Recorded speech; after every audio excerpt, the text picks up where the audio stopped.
Hello there, people of the internet. So originally this was going to be a collaboration video, but I haven't heard from the guy that I was supposed to do this collaboration with for quite some time. You're probably going to hear Kevin. Kevin's my peacock. I got 4 of them. They're noisy birds. Shout out to GOA and FPC. We need them right now more than ever. Alright, so this video is going to rustle some jimmies, I'm sure. We're going to be comparing the SKS to the M1 Garand or Grand, or however it is that you want to pronounce this rifle. Just for the sake of not making anybody angry, I'm just going to call it the M1 rifle, military designation, just to make things nice, easy, simple. Now each rifle has their pros and cons, but I think it's a fair bet to say, whether you are a fan of one rifle or the other, that the SKS is superior in pretty much every single way in comparison to the M1 rifle. Now hear me out on this. First off, SKS short stroke gas piston system. It's got a tilting block or tilting bolt inside of it. None of that really equates to much in terms of practicality. However, the ammunition that you can get for it not only is cheaper than the 30-06 that the M1 Garand takes, but the SKS is also a lot less ammo specific. Unless you're having adjustable aftermarket gas system in your Garand, you can only fire a specific specification of 30-06 ammunition, whereas the SKS can fire pretty much any ammo across the board. You can throw any 7.62x39 in the SKS and it'll pretty much run it all day, every day. Along with being ammo specific, the Garand's in-block feeding system requires you to have an in-block clip in order to feed the rifle. Otherwise, you have yourself a single-shot rifle, in comparison to the SKS, to where you don't actually need the feeding clip because there's a built-in internal magazine in the gun that has its own feed lips that will feed the rifle just fine. You can single-load rounds right into the rifle itself. The SKS is a shorter, handier, more compact, lighter rifle than the Garand. The SKS has aftermarket magazines that you can use to either raise or lower the capacity depending on what it is that you're looking for. Whereas with the Garand, you're pretty much stuck with that 8-round in-block clip unless you go in and do some serious gunsmithing work. I also want to point out just how open the M1's operating system is. This right here is the top of the bolt. Nice and exposed to the elements. In the back, you have this open slot where dirt, debris, various funk, Nazi brains, whatever it is that you're using the rifle for, all that crap can get in there. Maybe it'll clog up the port so bad that the hammer can't strike the firing pin. Maybe it'll disable your trigger, etc., etc. The SKS here has a significantly more closed-off operating system. The tilting bolt is down underneath the bolt carrier itself, and the system is just far less exposed to the elements. Now, perks I will give the M1 that have less to do with the rifle itself and more to do with the ammunition it fires. 7.62x39 drops like a rock at a distance. So the 30-06 you could actually use to touch out to a far greater distance than you could touch out to accurately with the 7.62x39. I will also point out that the M1 rifle has a far longer sight radius, making it considerably more accurate than the SKS. Of course, I will also point out, and this is a big one, the SKS is considerably less money than the Garand. Now, in terms of disassembly, both rifles are fairly on the easy side in comparison to other rifles at that time. However, they're both more complicated than modern rifles, I will say that. Having disassembled both rifles, I feel like the SKS is easier to disassemble than the M1. And unless you have disassembled both rifles, you may or may not agree with that. Also, most SKS rifles right from the factory have the bayonet mounted directly on the rifle, so it's not an extra piece that you have to carry around. My SKS that I have out here does not have that, and I kind of like it better like this. I like the aesthetics of it not having that blade bayonet on it. Alright, without further ado, let's go ahead and launch some lead. I have me an SKS stripper clip here with 10 rounds on it, I think. Yeah, that looks like 10. Another perk I'll give to the M1 rifle, the consistency of reloading the M1 in comparison to the SKS is, well, the M1 is far more consistent with that. The SKS, sometimes the rounds go in just buttery smooth, and other times you have to fight it to the death. to try and get the rounds into your rifle. Like that right there, that wasn't very bad at all. Both rifles, if you reload them improperly, they'll mess up your thumb though. Like, I don't know how many bent thumbnails I've had from trying to load this SKS in rapid succession and slipping off or hitting my thumb on the receiver or something like that. Alright, 10 rounds. Oh yeah.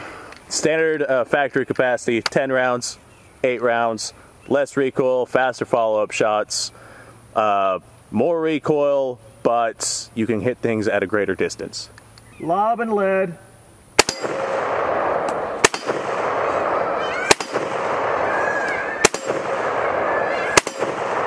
Folks, hear Kevin in the background, absolutely panicking. Thank you, Kevin. I appreciate that more than you know.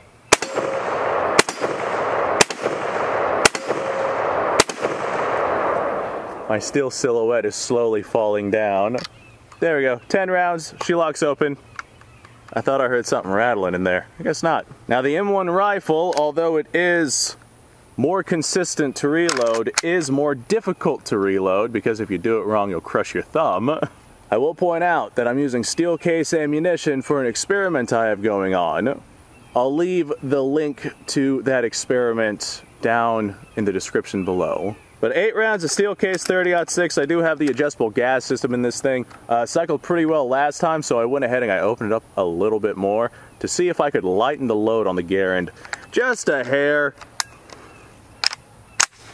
If it worked, great. If not, then I'm going to be manually cycling this thing. So if the Garand doesn't function properly, that is a means of the opened up gas system. Well, we hit and we launched some lead. Yeah, there we go. On to the next one.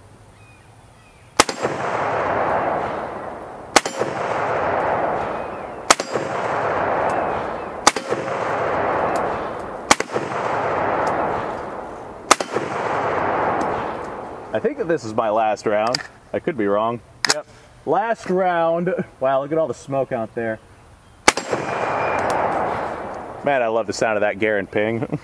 That's one thing that the SKS does not have. the glorious Garand ping. I tell you folks what, that Garand is a serious rifle.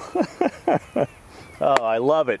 I definitely prefer the Garand over the SKS. I'm definitely a Garand fanboy, or M1 rifle fanboy, in comparison to the SKS. But in terms of actual usage, if you needed it, I would take the SKS over the Garand every single day. Alright, well, the fact that Garand cycled all that ammunition so easily means I can open up the gas system even more. See if I can get that recoil to die down just a wee bit more. Thank you, Kevin. Kevin's my biggest fan, I tell you guys what. Anyway, let me know what you guys' thoughts are down below. I wanted to go ahead and throw out my opinion on the matter. Each rifle has their ups and downs, but I feel like the SKS has fewer downs than the M1. So I'd rather, if I had to, I'd rather take the SKS into a SHTF situation than the Garand any day of the week. I'm sure that like 99.99% of you guys would agree, unless you've been, you know, trained directly on the Garand itself and you know this rifle inside, out, left, right, up, down, etc., etc. In which case, you know, if that's the rifle that you know and you're very, very proficient with, then hey, go with the Garand instead of the SKS. Alright folks, thanks for watching. If you want to see more, subscribe to the channel. As you can see from the car down there, I do this all the time. If you like the video, actually like the video, check out the description down below. You're going to find a link to social media, Discord, etc., etc. It's getting hot out here, and I feel like, I don't know, whiskey, maybe? Food. Food first, then whiskey, or whiskey first, then food. I'll figure that out once I get to it. You guys go off, have a fantastic day.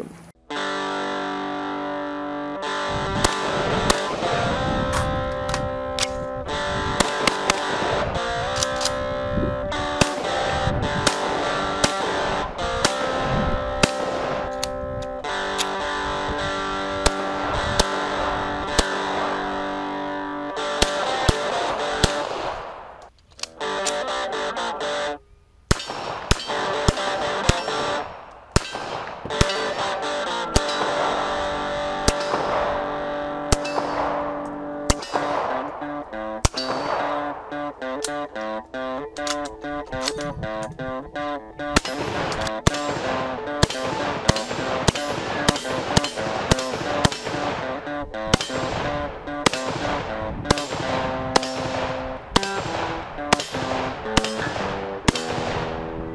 a little while since I've done this.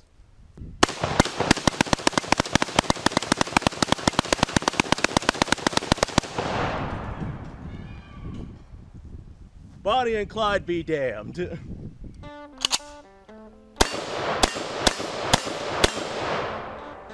poor man's Garand.